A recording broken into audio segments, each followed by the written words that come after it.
Assalamualaikum warahmatullahi wabarakatuh. Kita lanjut ke apa itu epistemologi, yaitu yang disebut dengan filsafat pengetahuan.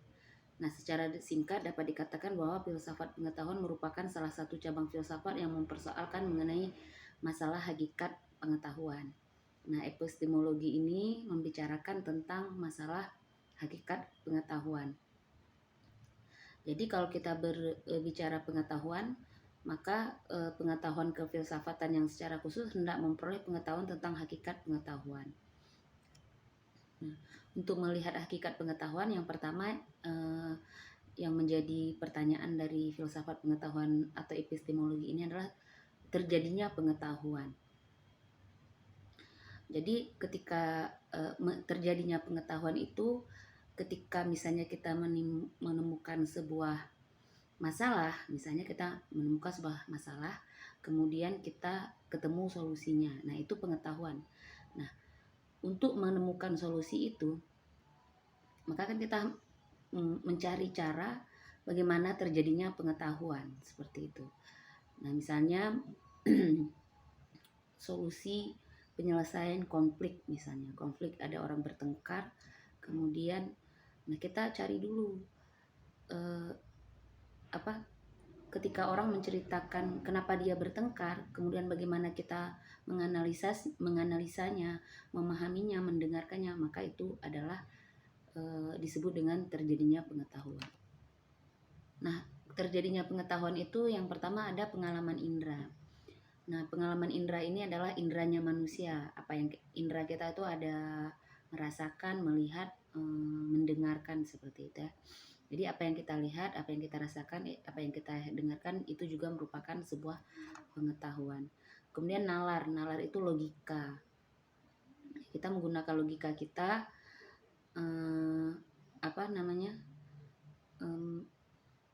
untuk menelaah sesuatu. Jadi setelah kita punya pengetahuan, kita gunakan akal kita, nalar kita. Apakah ini bisa diterima nalar atau tidak? Nah, itu juga merupakan terjadinya pengetahuan atau epistemologi. Kemudian adanya otoritas. Otoritas ini yang dimaksud adalah kekuasaan yang sah atau yang diakui oleh kelompoknya. Nah, kenapa diakui? Karena dia mempunyai ilmu yang lebih tinggi atau dia mempunyai pengalaman. Kemudian intuisi. Nah, intuisi ini sedikit perlu dijelaskan adalah kemampuan yang ada pada diri manusia melalui proses kejiwaan tanpa suatu rangsangan atau stimulus mampu untuk membuat pernyataan berupa pengetahuan.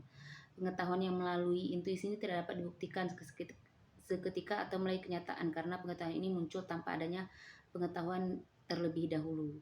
Nah, contohnya misalnya di intuisi ini dalam kehidupan sehari-hari, misalnya kita punya, kalau misalnya kita bawa piring yang banyak.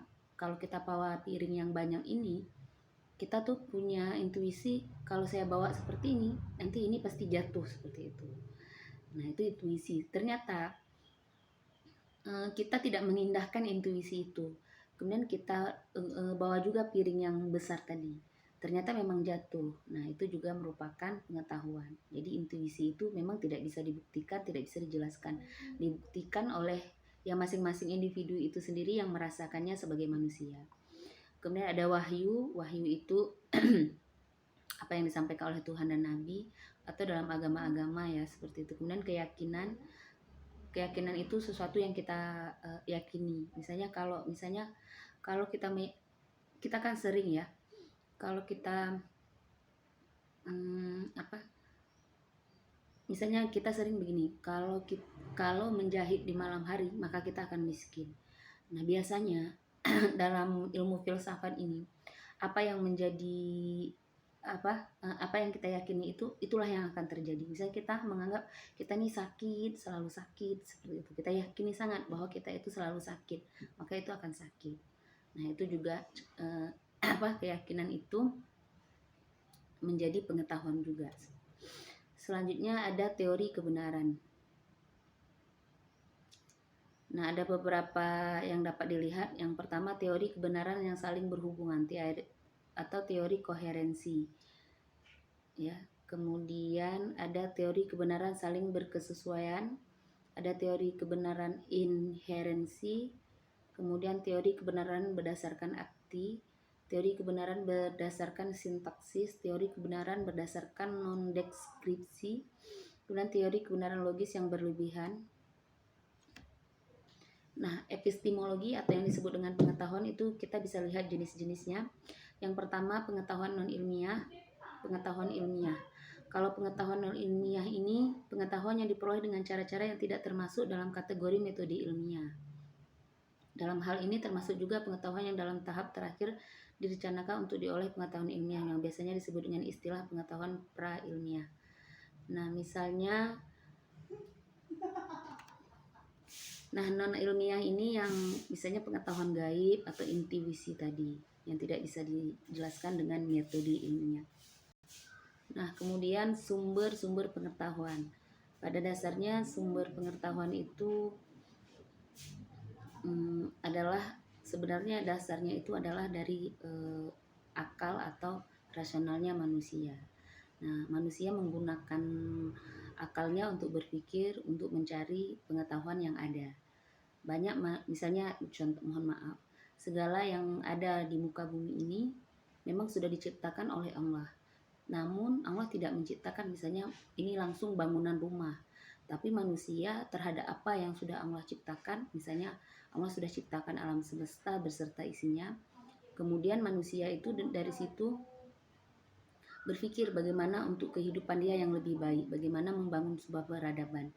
Nah, jadi untuk misalnya kemudian manusia menciptakan rumah, Honda, menciptakan hal-hal yang dibutuhkan oleh manusia, yang dibutuhkan oleh orang lain, yang mempercepat dan itu baik dan tidak merugikan orang lain.